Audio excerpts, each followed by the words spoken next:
Welcome, it's October 27th, marking the 30th day of war between Armenia and Azerbaijan over Nagorno-Karabakh. Today in the headlines, President of Nagorno-Karabakh, Arayik Harutyunyan, relieved Jalal Harutyunyan of his post as Defense Minister of Artsakh.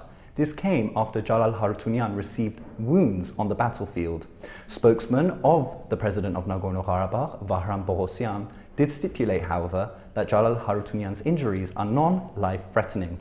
He has thus been replaced by Mikhail Arzumanyan, who will take the reins as Minister of Defense of Artsakh. In the evening of October 26th, Prime Minister Nikol Pashinyan addressed the nation in a Facebook live stream. He stated that yet another internationally brokered ceasefire had collapsed. He did commend, however, the work and efforts of the Minsk Group co-chair countries, Russia, France, and the United States. The PM furthermore stated that Armenia has been flexible with regards to the negotiations process and is ready to compromise. He stated, however, unfortunately, Azerbaijan is demanding the complete capitulation of Artsakh to be a precondition to any substantive talks. Pashinyan stressed that the Armenian side will not accept capitulation or surrender. In other news, spokeswoman of the Armenian Defense Ministry, Shushan Stepanyan, reported that Azerbaijani forces have been firing upon the southern border of Armenia in the region of Syunik. According to Stepanyan, an Armenian border guard post came under Azerbaijani fire. This is happening as local battles continue to take place within Nagorno-Karabakh in several areas of the front line. And finally, Armenian defense officials have published the names of 35 more servicemen who have fallen on the battlefield, and thus the casualty count on the Armenian side has risen above 1,000. This is in contrast to Azerbaijan, which has not published any information on its casualties, regarding it a state secret. And now ＳիվիլNeթ's team has made a video wrapping up its month-long work in Nagorno-Karabakh regarding the war. This is a compilation of footage and reports that our team made on the ground. The following report does include distressing images, and thus viewer discretion is advised.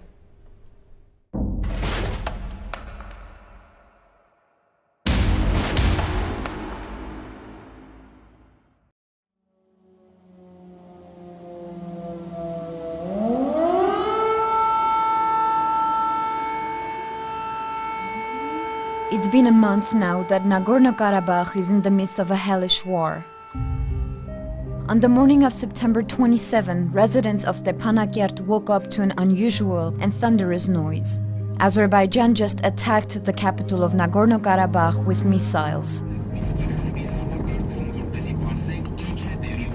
After 2 days of hesitation, a group from our team hit the road. From Yerevan in Armenia to Stepanakert in Artsakh, which is what Armenians call Nagorno-Karabakh. Other cities of the regions are the object of shellings besides Stepanakert. Martuni, Martakert, Hadrut, Askeran are also under fire.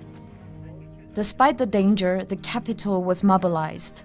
All those who were not at the front line were gathered to bring them help. In a local food court, the women of Stepanakert got on with their jobs, preparing salads, soups and sandwiches for everyone and for free. The dining hall became the place where we journalists and the military discussed the situation. In Hadrut, the situation was tense. The city was almost deserted since the first strikes on the city. Several houses were damaged. When we arrived there, we could hear the fighting along the front line. On the first day of the war, a missile struck one of the houses and killed a resident who died instantly.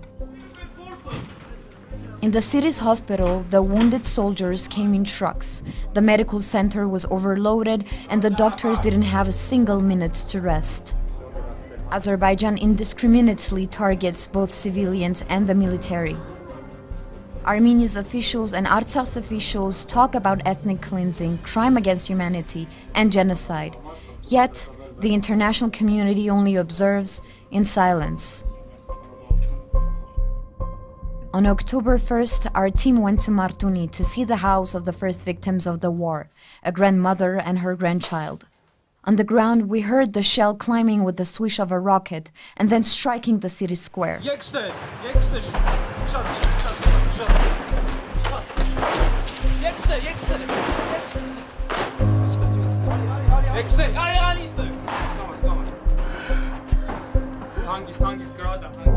Hենց նոր ես որտեղ անգեր նայք ես նկարեք հենց նոր խփեցի հենց նոր By luck, we could escape. This was not the case for our French colleagues from the Le Monde newspaper. Alain Caval and Raphaël Yagobzadeh were heavily injured by multiple rocket launchers. Their driver, a young man of 20-year-old, died with fragments of shells pushed in his flesh. The next day, we went to Martuni again. Despite imminent danger, women prepare 100 to 150 pieces of bread every day to feed the soldiers on the front line. For the villages, there is no alternative. They have to protect their land.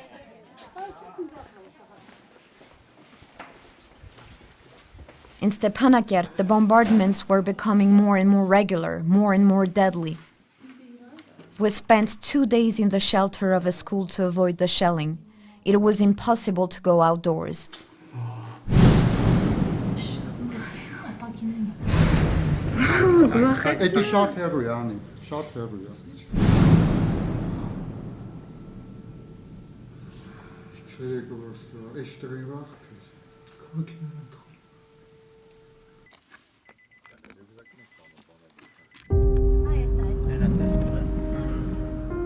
The offensive against civilians was launched and hasn't stopped yet. In 30 days, the civilian infrastructures, including schools, kindergartens, and houses, were destroyed. More than 40 civilians died, and 116 others were wounded. Most of the weapons used by Azerbaijan are banned by conventions under international law. Grads and smerches embedded in the buildings of towns and villages are multiple rocket launchers that target large areas, killing and injuring everyone.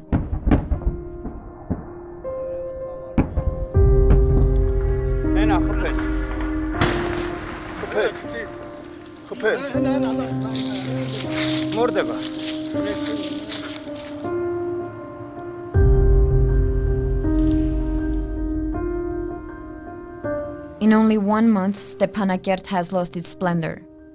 People do not smile anymore, the streets are emptied, and those whom we have met are hiding in the shelters. They are exhausted and worried.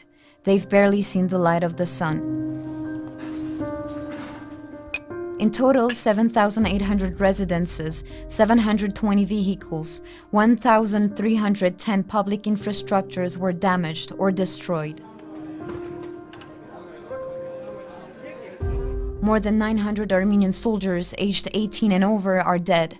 More than 40 civilians lost their lives and more than 100 were wounded. In 4 weeks, approximately 60% of the Artsakh population, which represents 90,000 people, left their homes. Despite all that, the international community simply condemned this humanitarian catastrophe without taking action. The war is not over, and it is even possible that it just started. Every day, we journalists and cameramen are on the ground, informing people about the ongoing humanitarian disaster happening in front of our eyes. Unfortunately, it is impossible to say when we will head to Artsakh to announce and cover the end of the war.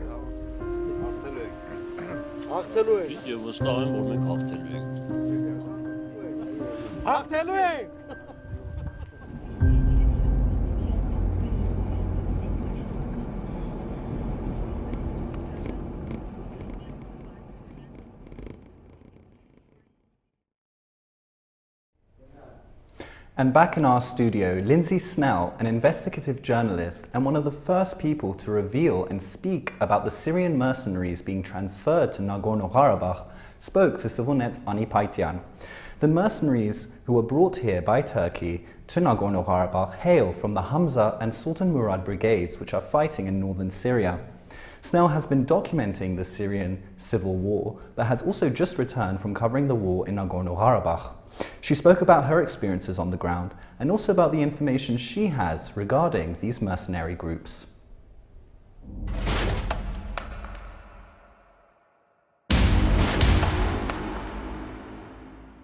Welcome to ＳivilNet. My guest today is Lindsay Snell. She's an investigative journalist and she's been in Syria documenting the war. She lived in Turkey and she came back from the Republic of Nagorno-Karabakh recently, where she was actually also documenting the war happening there. And just to remind you, Armenia and Nagorno-Karabakh is under Azerbaijani attack since September 27th. Thank you, Lindsay, for joining us. Thank you for having me. So you are one of the first people, so you are pretty famous for this reason, because you are one of the first people, if not the first one, who revealed the presence of Syrian mercenaries, terrorists, sent to along the front line with Nagorno-Karabakh from Turkey to Azerbaijan to help the fighters of Azerbaijan against the Armenians in Nagorno-Karabakh. How did you find these proofs first, and how many are they now, and how many will come still, according to you? Well, I've had sources in Syria, and opposition held Syria for years, because I embedded with these same factions from like 2014 to 2016, so I've just kept those sources. And of course, you know, they've been sent to Libya, so there were rumors leading up to that, and then I followed their sort of trajectory through Libya and continued deployment to Libya. And so the rumors about Azerbaijan started back in July, and they just kind of grew and got stronger. And then a few days before, I got word that they would make a deployment, and then the day that they did make a deployment, I got a photo of the first deployment. So that was sort of just proof of what we all kind of knew was going to happen, and it came to fruition. And according to your sources, how many were sent here so far? And again, according to your sources, how many will be sent? I think that there have been at one point more than 2,000 here. Roughly 700 have returned to Syria between the Hamza division and Sultan Murad factions. And these are fighters who faced very heavy losses, and so they basically refused to fight, and they were sent back. I know that they were preparing over 2,000 in Syria to trickle them out to Turkey, where they're kind of warehoused and stay there for a while before they're eventually deployed to Azerbaijan. I haven't gotten any news that any more actual deployments have been made, but the preparations are there for more than 2,000 to come.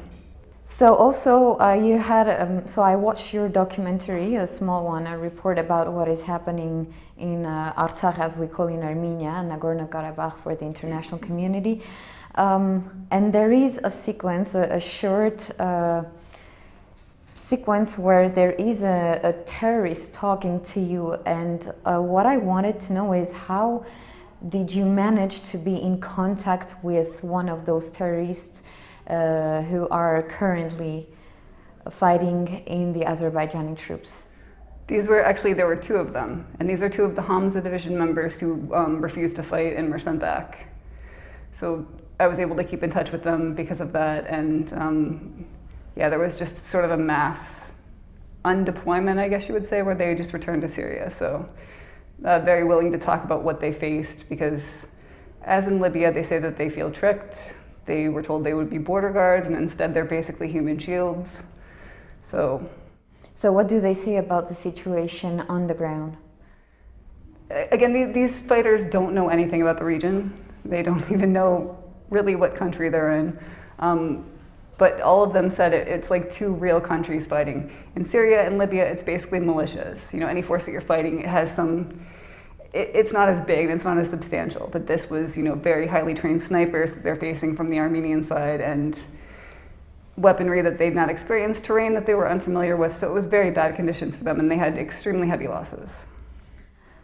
So I read some articles where you also wrote about their condition, about how the terrorists are living, how they've been transferred from Turkey to Azerbaijan.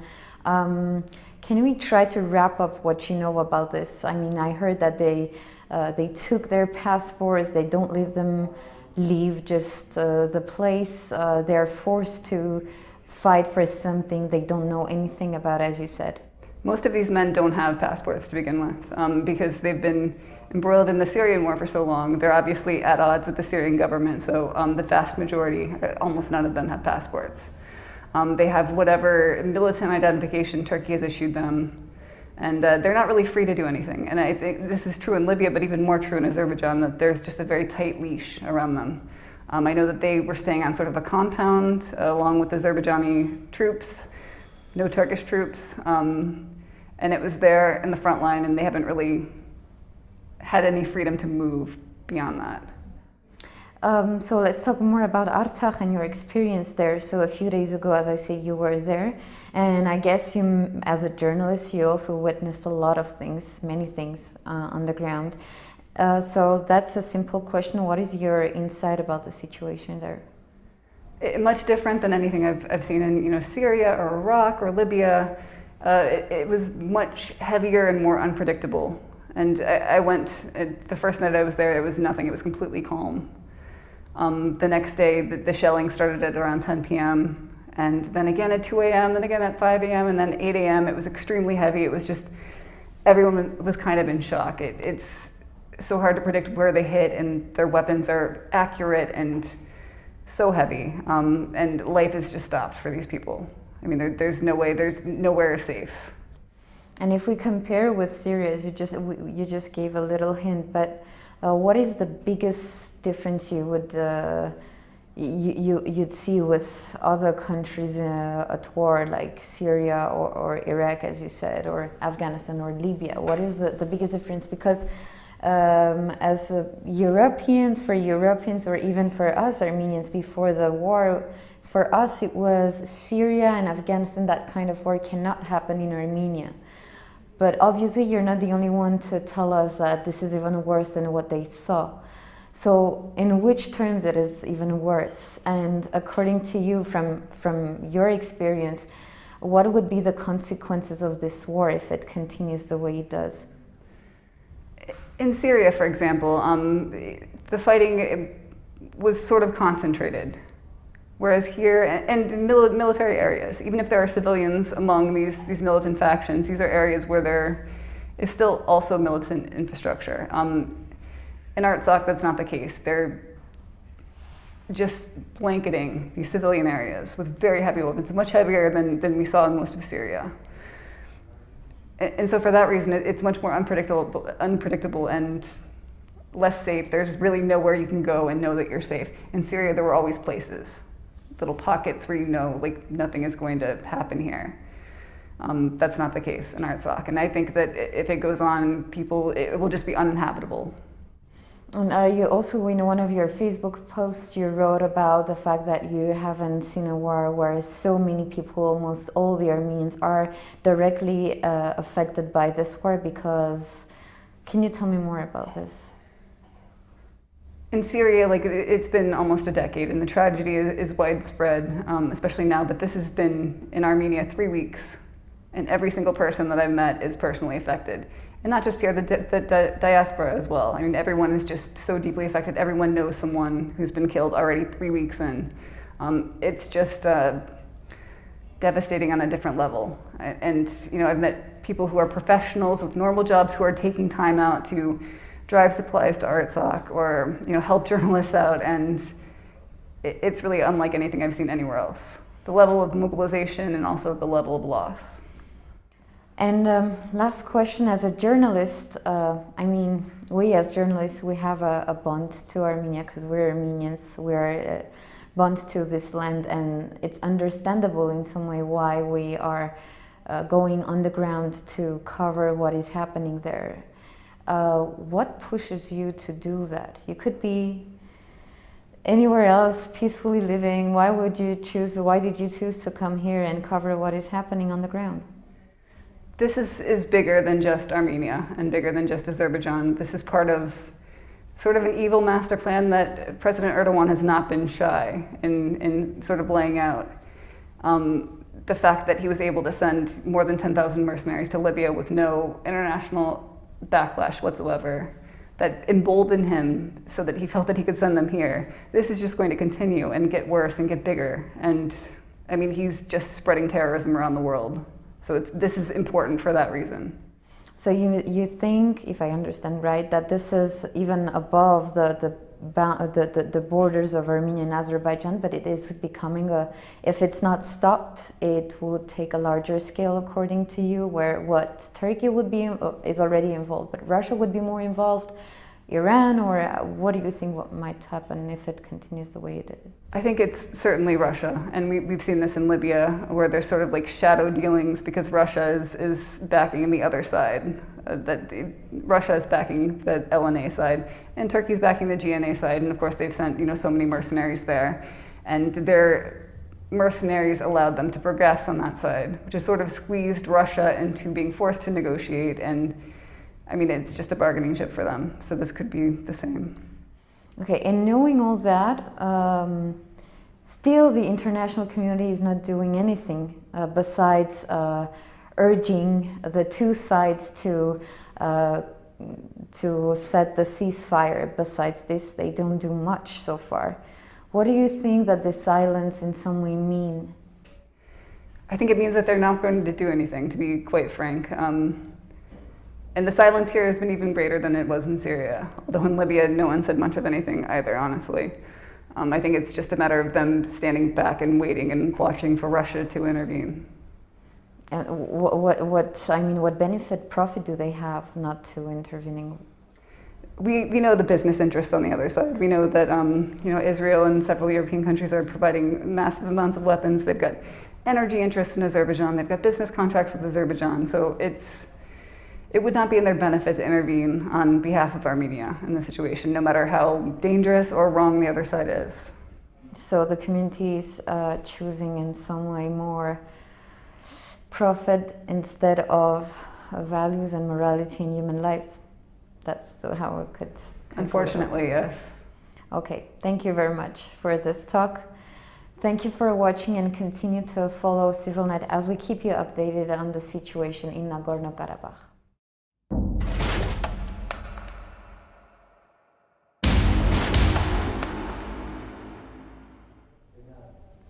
And next, we'll leave you with two more reports. The first, away from the front line, many Armenians have mobilized to conduct voluntary initiatives. When you walk around Yerevan, for example, drop-off points for volunteers are omnipresent. The following report shows what a group of volunteers are doing to help, but also explores their situation and how their lives have changed. The second, a report by CivilNet Satanik Hakopian, is documenting what is happening to the refugees who are coming from Artsakh to Armenia. They visited a group of them who are now being lodged in dormitories in Armenia. They expressed their wish to return home as soon as possible.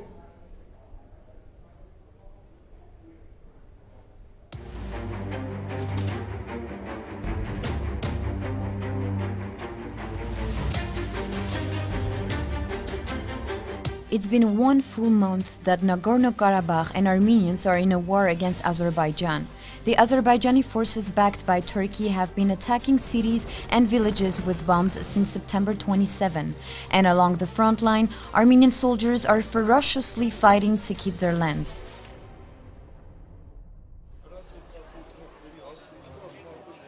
In Armenia, the ones who were not enrolled in the army to fight did not come to a standstill. In their own way, they are working every day as volunteers to help those who are at the center of danger. In the Jean-Jacques Taylor shop located in Yerevan, women generally sew clothes for children or costumes for theaters. But since the start of the war, they spend their time making sleeping bags for the soldiers on the front line. Now we are sewing sleeping bags for our soldiers, since the weather is already changing. We thought that this was more urgent. Before this, we were making raincoats. We've already sent 50 sleeping bags. This is the last order. Ala's husband and son are both on the front line, and she couldn't stay in Yerevan without doing anything. She needed to show her support. Since the start of these days, our entire collective was thinking, what can we do to help our army? How can we stand next to our soldiers? We published posts to say that we are willing to help, we can sue. My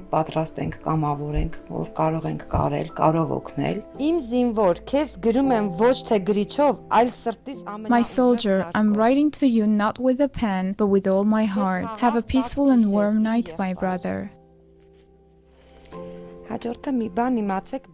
Next one. You should know one thing. All Armenians are waiting for your return. Let's put this here, in the sleeping bag, like this.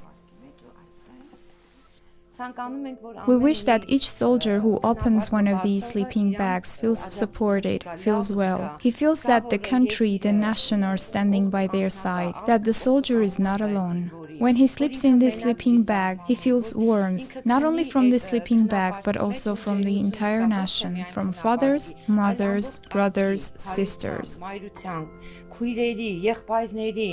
If the women of Jean-Jacques Taylor shop sew, others are making military nettings from various fabrics for the soldiers. We've sent some already. This is the next batch. We are trying to be helpful until this misfortune finishes.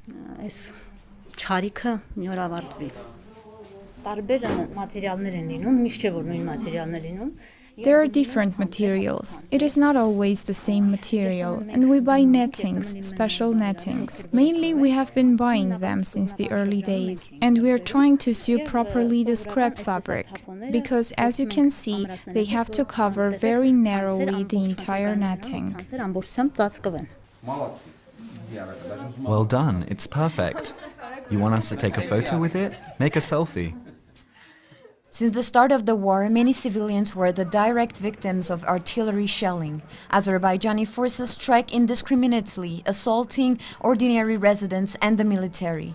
As a result, a flow of people from Artsakh fled the bombs to Armenia. In Dilijan, a town located in the north of Armenia, the Hover Hotel has put their rooms at the disposal of Artsakh refugees.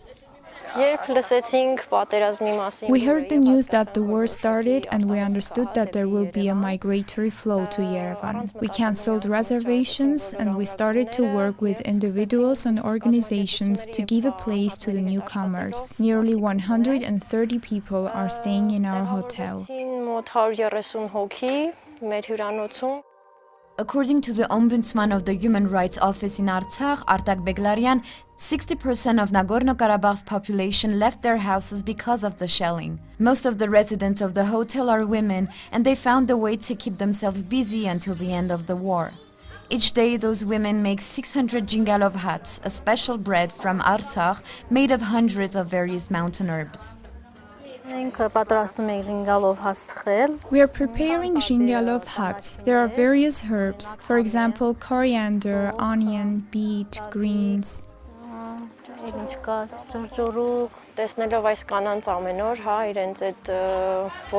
Seeing those women motivated every day, their way of fighting. They all have a child, a husband on the front line, but they don't stop working. They are fighting in their own way every day. Back in Yerevan, other Armenian hands are grappling not the herbs of the Artsakh mountains, but UPS devices that are made to provide emergency power to load the input power source in case the main power fails. We are mounting an uninterruptible power supply, UPSs, and turning them into a device able to load 220 volts of electricity to any 12-volt battery. We do all that for the needs of the army and to secure the front line in Artsakh. Here, men and women are working hard assembling pieces of the devices, fiddling with electric cables without resting. We've sent 1,500 UPSs there, and 1,000 more are being assembled. We've been working 7 days non-stop, from 10 a.m. to midnight. I saw the group on Facebook, I got interested, and it's connected to my profession. In general, I work in a copy shop as a director. There were few tasks to do, so I decided to come here. I registered as a volunteer soldier, and for now, I am waiting to be called. It's been 30 days that Armenians are facing a crucial and horrifying page of their history, and they don't know when all this will stop.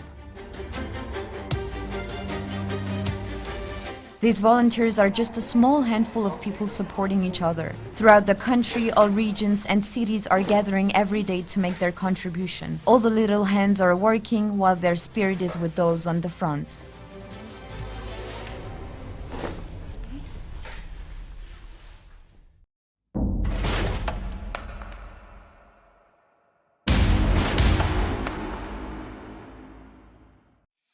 Since the first days of war unleashed by Azerbaijan on September 27, thousands of Artsakh residents have been forced to leave their homes, finding refuge in Yerevan and in several regions of Armenia. The Ministry of Labor and Social Affairs coordinates the process of resolving the social problems they face, such as temporary housing, food and clothing. Spontaneous initiatives and citizens who mobilized also cooperate with the ministry. From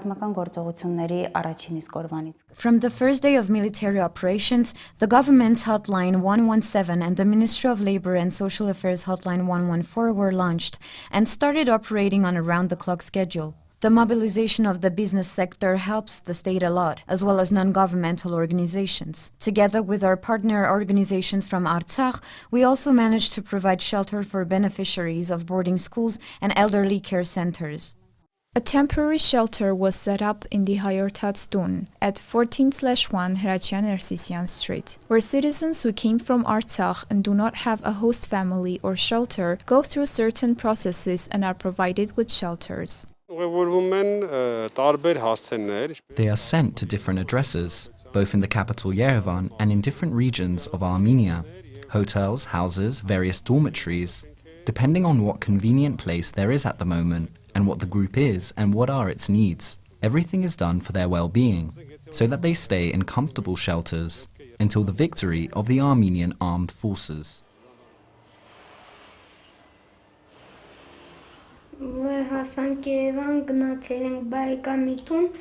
When we arrived in Yerevan, we went to a relative's house. There was a lot of people there. Then we went to my grandfather's brother's house. As it was a small house, we came here. When we came on the first day, we didn't go to a hotel, but to a relative's house.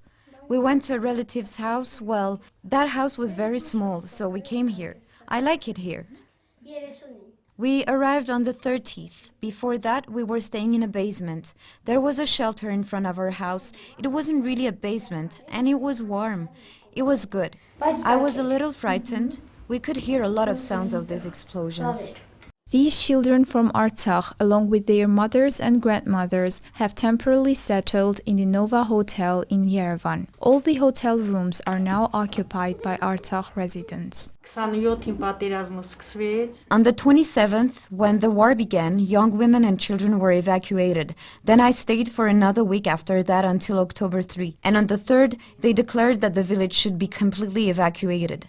They met us in Khanzoresk, brought us here and to this day, provided us both with food and clothing in every possible way. Once our village is liberated and our houses survive, we will return to our homes, to our place.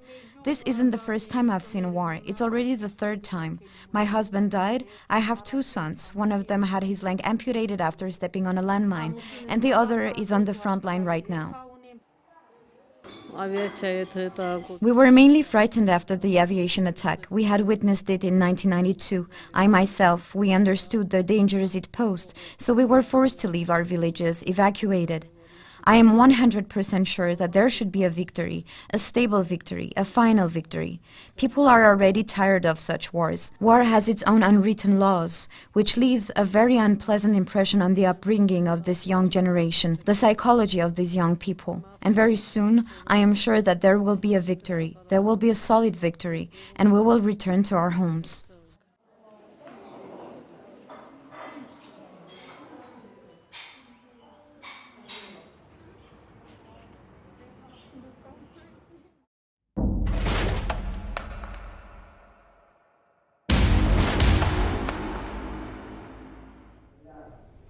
And that's all for this wrap-up of events after 1 month of war.